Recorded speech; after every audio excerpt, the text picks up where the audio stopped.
Welcome to Isshin, Two Heavens as One. As far as our opening hand goes, yeah, we'll keep on this one. I like it. We've got some spot removal in Anguished Unmaking. We got Wrath of God. I got a little bit of a mid-range threat in Sky Knight Vanguard, but you know, if we get down Isshin and Vanguard, that's some pretty good stuff. And then we've got some protection in Chroma's Will. So this is everything you want to see in an opening hand, other than maybe some fast mana. So maybe if we keep our fingers crossed, we can get some fast mana. So it's going to lead off with Scalding Tarn. Let's go ahead and crack Scalding Tarn. And we do have double white in the hand, so let's go ahead and get this popped out and grab ourselves a black-red sword. So just go and grab a Blood Crypt. We'll have that come into play tapped. Not going to pay 2. And then anything else, pass the turn over to our opponent. We're playing Isshin, Two Heavens as One. If a creature attacking causes a triggered ability of a permanent you control to trigger, that ability triggers an additional time. Playing against Azusa, Lost but Seeking.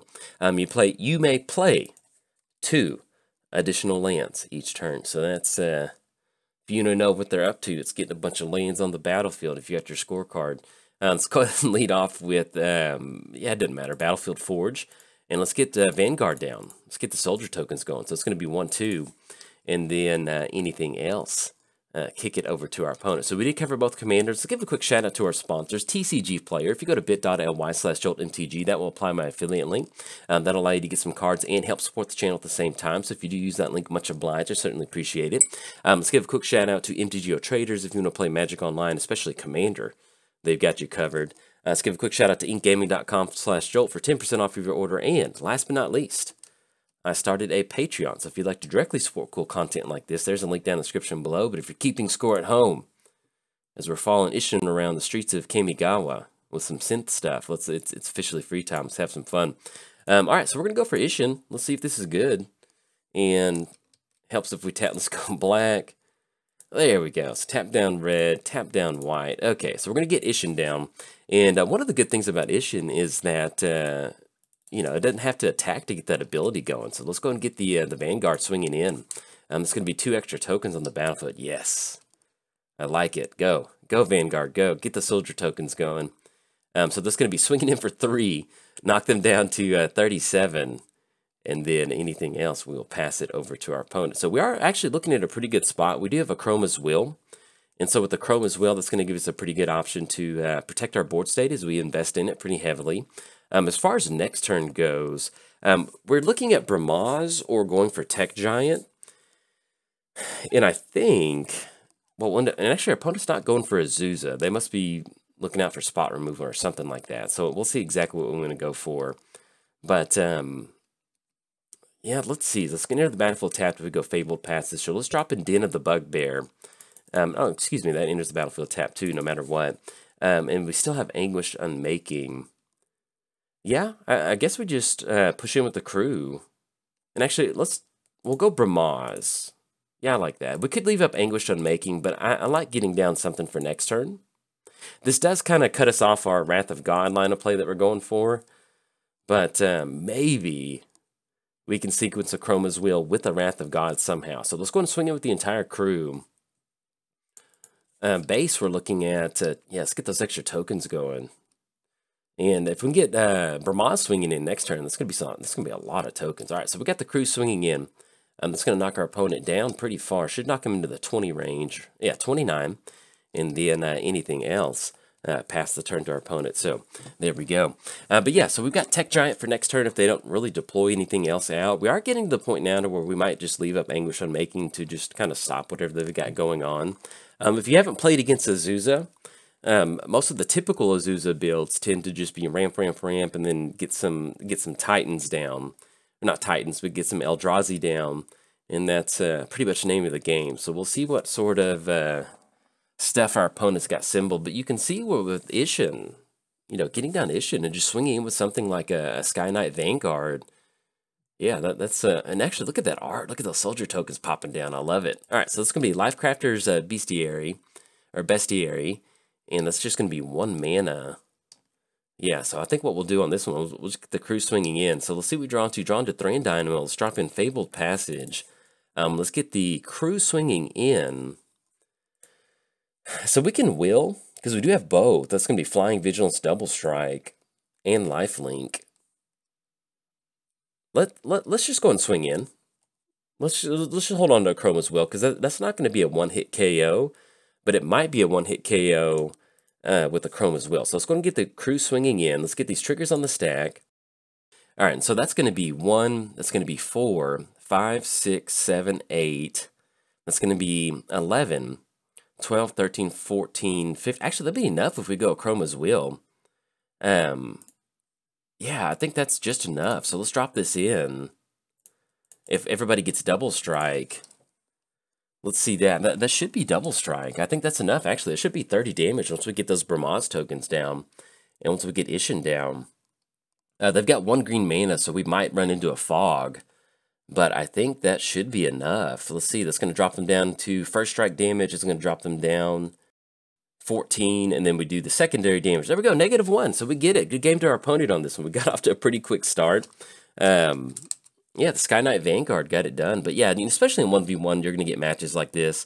But you can definitely see how just getting down just a really good utility creature in Sky Knight Vanguard and just start swinging in with Isshin. You know, even if you're swinging at the opponent on the table that doesn't have a board state, you can get these tokens going very, very quickly. So a little bit of a quick game on that one, but hey, it's always fun to get those tokens going. So if you enjoyed the video, hey, like and subscribe. Thanks. Bye. Welcome to Isshin, 2 Heavens as 1. As far as our opening hand goes, yeah, I like this. We'll keep on this. There's no reason to ship this back. We've got 4 lands. We've got some wear tear action going. We got a tutor and vampiric tutor, and we've got combat celebrant, which is, let's have some fun. Now, with Combat Celebrant, I'm pretty sure the Exert ability does not work with Isshin, but we do have Combat Celebrant in here as a way to, hey, let's get an extra combat step. Why not? Let's have some fun with it. So that is why it is in there. So, and also we're playing against Atraxa, which should be pretty interesting. So there we go. Our opponent is going to keep, and our opponent's on the play. So we'll get this game started. But yes, welcome to 2 Heavens as 1. I keep wanting to call Isshin Isshin, the Wandering Bard. So we have Isshin, the Wandering Samurai Bard. If a creature attacking causes a triggered ability of a permanent, you can, I don't know why I did that, you control to trigger, that ability triggers an additional, lobbing the jokes this morning. But yeah, I bet he's pretty good at music. If you're good at 2 swords, I bet you could play a musical instrument. I bet so. So let's go and lead off with Polluted Delta. And we did hit a mana rock, so I think with that Vampiric Tutor, we're just going to keep ourselves open. So let's go and crack Polluted Delta. Yeah, there's nothing we really need to tutor right now. So let's go and crack Polluted Delta, grab ourselves a tap land. That way we don't have to worry about that later in the game. And that's going to be... We actually do have red-white, so let's go and grab a Blood Crypt. We'll have that come into play tapped. Not going to pay 2 on that, and then anything else past the turn to our opponent. But yes, I think I covered it. Yeah, basically double Panharmonicon for the combat zone. Playing gets Atraxa, Praetor's Voice, Flying, Vigilance, Death Touch, and Lifelink. Then at the beginning of your end step, Proliferate. And so we'll see what sort of flavor of Atraxa we're playing against. Hopefully it's not super friends. We can do something about that if we need to, but hopefully it's nothing too crazy that we can't handle. And I will take this. If our opponent's going to be going for the slow lands, I do like that a lot. And so I think what we may end up doing with Vampiric Tutor is going for... I guess we can't... Yeah, let's go and lead off with Dragon Skull Summit. That still keeps us open on where, if we need to end up going for that. But I think with Vampiric Tutor, since we do have a mana rock for next turn, I think what we'll end up going for is just for some spot removal on Atraxa. That's something that if they're going to be playing some slow lands, if they're trying to get down Atraxa pretty quick, if we can get that commander tax going up on Atraxa, that'll really kind of help us out. So probably end up going for that with Vampiric Tutor, because the base core of this deck, there's nothing really pressing that we're trying to tutor up and search, a combo piece or a big high converted mana cost creature. At this point, this is just kind of like a Mardu control shell with a lot of attack creatures. So we'll probably end up grabbing some spot removal just to keep us safe. So we did cover both commanders. Let's give a quick shout out to our sponsors, TCG Player. If you go to bit.ly/JoltMTG, that will apply my affiliate link. That'll allow you to get some cards and help support the channel at the same time. So if you do use that link, much obliged. Certainly appreciate it. Let's give a quick shout out to MTGOTraders if you want to play Magic Online. Let's give a quick shout out to inkgaming.com/Jolt. That was the reveal. Okay. For 10% off anything off their website. And last but not least, I started a Patreon. So if you'd like to directly support cool content like this, there's a link down in the description below. But if you're keeping score at home with your dual-wielding swords, It is officially free time, so let's have some fun. I'm going to change my mind. With Vampiric Tutor, I know we talked about spot removal, but if we're going to be going like +1 counter creatures, I like getting ourselves some nice Toxic Deluge. I think that sounds like a pretty good option. So let's get this popped out. Let's grab Toxic. There we go. Toxic Deluge is going to go on top, so we'll draw into that. Then we can go for 1 Power Stone next turn and be in a pretty good spot. So, not the end of the world that we get a 3/3 swinging across, but at least having access to Toxic Deluge, I do like that. So, let's lead off with Plains. Let's go for 1 Power Stone. That way we can get the mana going. And then we still got the land drop for next turn, and then anything else, pass it over to our opponent. But yeah, it's free time. Let's have some fun. Now, as far as this deck goes, I didn't get crazy with this. This is, if you've never built a Mardu deck, one of the best things about Mardu is you just have access to a ton of removal. I mean, there's just so much good stuff you can pop in there. You've got Swords of Plowshare, Swords to Plowshare. What is the other 1 mana? Path to Exile, goodness. So you've got some really good spot removal. You have access to board wipes. You've got the 4 converted mana cost board wipes, Wrath of God, Damnation. And if it ain't broke, don't fix it. So that's kind of what we're going for with this build. So at its core, it's just going to be a control style deck. But outside of that, we've got a lot of just what I would consider just mid-range creatures. You know, we've got Krinko in here. We've got Wingmake Rock. Just a lot of stuff that we're just going to be slowly generating value over the course of the game. All right, so with Rishkar, no swinging from Rishkar. So I think what we're going to do on this one is we're going to go Toxic Deluge. Because what we can do is we can either go for Isshin or get down Combat Celebrant. And I think I like either way. We can get Combat Celebrant down if we want to. It's just sitting at a 4/1. But, you know, it'd be probably nice to get down Isshin. So we'll probably end up going for that. So we'll see what we draw into for the turn, run into Godless Shrine, and I think what we'll do is we'll just go and shock that in, because that gives us enough mana to go for Toxic Deluge and get down our commander. So let's go and shock this one in. Yes, we're going to pay 2 life. Let's go Toxic Deluge, and we're going to go Toxic for 4. It's going to be 1, 2, 3, 4, and they have no mana, so we don't really have to worry about anything else. So we're going to go Toxic Deluge for 4, and let's get down Isshin onto the battlefield. We'll see if our opponent's got any spot removal. They only got 4 cards in their hand, so I feel like this is a pretty safe play. If we wanted to kind of go for the spot removal test, we can go for Combat Celebrant. Yeah, let's give that a shot. Let's see. I feel this is a good way. If this sticks around, we've got a 4/1 that's swinging across. We'll take that. We don't have to exert it right away. You know, if they're gonna, it's one of those creatures that if they do have spot removal, if they're holding it for Isshin, they're probably going to want to use it for Combat Celebrant. And I kind of like that. Maybe it kind of, you know, alters what they're going to be doing for a turn if they have to go for spot removal. So we'll get down Combat Celebrant. Pretty much the only thing we need to do now is find some card advantage, and that way we can start flooding the board with some creatures. All right, this is going to be Oko, Thief of Crowns. And that is going to be a +1, turn it into a 3/3, which we're still cool with that. We're going to be able to knock down Oko down to 2. Yeah, we're cool with that. All right, so we're going to, and actually with Handmore Battlements, we can actually give Isshin haste and take care of Oko out there. So yes, I like that a lot. Or we have Anguish Unmaking.